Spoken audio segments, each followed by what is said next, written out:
Shalom saudara yang dikasihi Tuhan. Mari kita tunduk kepala kita berdoa. Bapa kami dalam surga, Bapa yang baik yang kami kenal di dalam nama Tuhan Yesus. Sungguh kami mengucap syukur kepada Tuhan. Jikalau hari ini Tuhan memberikan kepada kami kesempatan untuk mendengarkan firman Tuhan dan mengajukan atau juga berdoa memohon sesuatu kepada Tuhan. Supaya hidup kami boleh dituntun oleh Tuhan, supaya lebih dekat dan mencari Tuhan, mengandalkan Tuhan.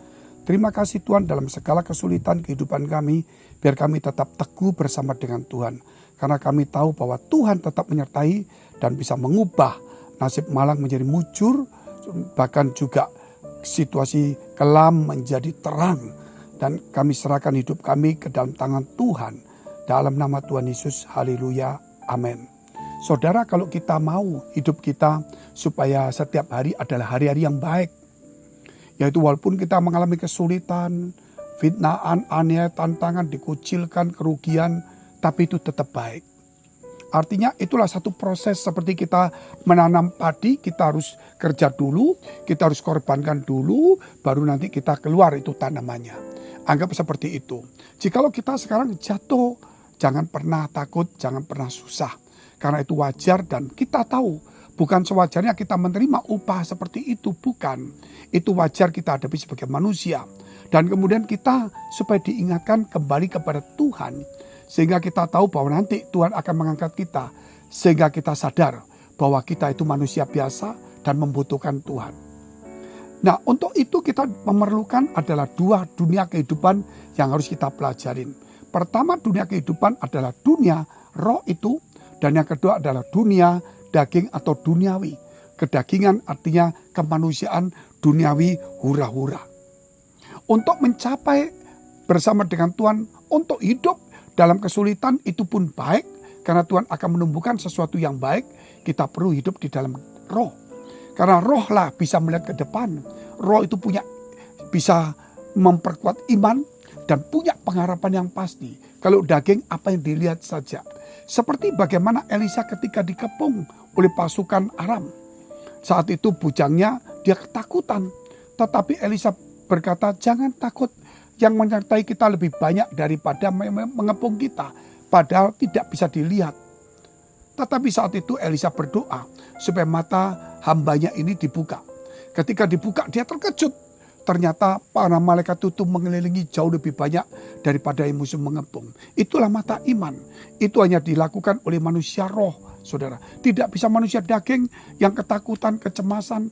Itulah perbedaan antara Elisa manusia roh dengan hambanya itu manusia daging yang hidup dalam ketakutan apa yang dia lihat saja. Nah, saya akan bacakan firman Tuhan yaitu Galatia pasal 5 ayat 16 sampai dengan ayat yang ke-21. Maksudku ialah hiduplah oleh roh, maka kamu tidak akan menurut keinginan daging. Kalau kita hidup dalam roh, pasti tidak mengikuti keinginan daging, hawa nafsu, amarah, ego kita, keinginan kita, saudara. Itu kita akan kalahkan kalau kita hidup menuruti roh itu. Roh Kudus yang memimpin kita, saudara. Roh Allah yang menuntun kita, menginsafkan kita dari kesalahan kita, menyadarkan kita bahwa kita manusia lemah membutuhkan Tuhan. Nah, dikatakan ayat 17, sebab keinginan daging berlawanan dengan keinginan roh. Dan keinginan roh berlawanan dengan keinginan daging. Karena keduanya bertentangan. Sehingga kamu setiap kali tidak melakukan apa yang kamu kehendaki. Memang dua ini bertentangan. Kalau kita mau manusia roh, kita hidup, daging harus dimatikan. Sangkal diri, pikul salib, doa puasa, tidak boleh marah, mengalah, mengampuni, hidup dalam berdamai. Saudara, itulah. Membuang segala pikiran kotor, itu perlu. Yang malas menjadi rajin, dan sebagainya. Yang pengis, saudara menjadi murah hati, ramah, baik, sopan, luar biasa. Ayat 18, akan tetapi jikalau kamu memberi dirimu dipimpin oleh roh, maka kamu tidak hidup di bawah hukum Taurat. Kalau kita dipimpin oleh roh, maka saudara kita tidak di bawah hukum Taurat. Artinya tidak ada lagi yang namanya diperhitungkan berapa banyak kita ke gereja, berapa banyak dosa kita. Tetapi yang diperhitungkan adalah kasih Tuhan kepada kita. Dia akan menuntun kita untuk ke gereja mendengar firman Allah. Dia akan menuntun kita untuk melakukan hal-hal yang baik. Karena hukum Taurat itu saudara tidak mungkin kita bisa genapi. Tetapi kalau kita hidup dalam roh, Tuhan memampukan kita untuk bisa melewati hukum Taurat. Contohnya dalam itu saudara, kita tidak boleh lagi mengata-ngatai musuh kita, tetapi kita harus belajar untuk mendoakan mereka. Ini luar biasa. Saya teruskan.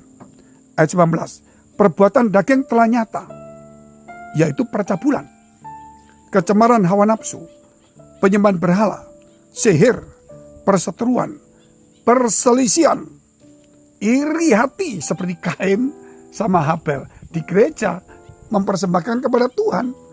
Kain mempersembahkan sesuatu yang baik, tapi bukan hidupnya. Habel mempersembahkan yang baik dan yang hidup, yaitu hidupnya. Jangan cuma memberi materi, tapi berikan hidup kita. Amarah, kepentingan diri sendiri, percidraan, roh pemecah, kedengkian, kemabukan, pesta pora, dan sebagainya. Terhadap semuanya itu, ku peringatkan kamu, seperti yang telah kubuat dahulu, bahwa barang siapa melakukan hal-hal demikian, ia tidak akan mendapat bagian dalam kerajaan Allah. Jadi jelas sekali saudara, mari kita harus merenungkan kembali firman Tuhan ini sungguh-sungguh dalam kehidupan kita. Supaya nyata satu kebenaran Tuhan itu. Jangan sampai saudara, kita sebagai umat Tuhan ini kemudian kita tidak mau dipimpin Roh Kudus, Roh Allah. Padahal Roh Allah itu di surga yang suci kudus mau turun kepada manusia yang dari daging yang lemah, yang kotor, tetapi dia mau datang dan memimpin kita. Saudara, kalau kita tidak dipimpin, mana mungkin kita mampu melakukan sesuatu yang baik. Kita perlu karena hidup kita dalam daging. Sebab itu saudara, mari hargai Roh Allah. Hargai hidup ini menjadi rumah Allah itu sendiri. Sehingga setiap orang itu saudara dengan sukacita mempersembahkan bukan apa yang materi, tetapi mempersembahkan hidupnya sebagai rumah Allah, saudara, sebagai tempat sumber kebenaran, damai sejahtera yang mengimpartasikan kasih Allah. Dan disitulah hidup kita tahu bahwa Roh akan memimpin kita, bukan daging. Jangan lagi di gereja kita perselisihan, perseteruan, iri hati, amarah, dengki, tersinggung. Saudara, perpecahan tidak boleh ada lagi.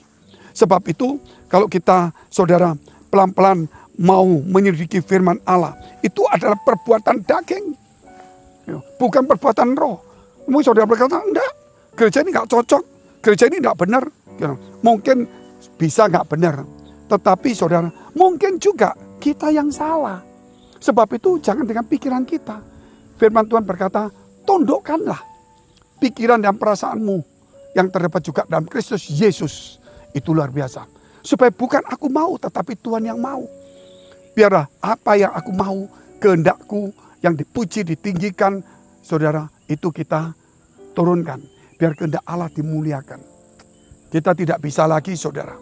Tuhan Yesus sendiri aja berkata, biarlah kehendakmu yang jadi. Yohanes Pembaptis berkata, biarlah aku semakin berkurang-kurang, Tuhan semakin bertambah-tambah.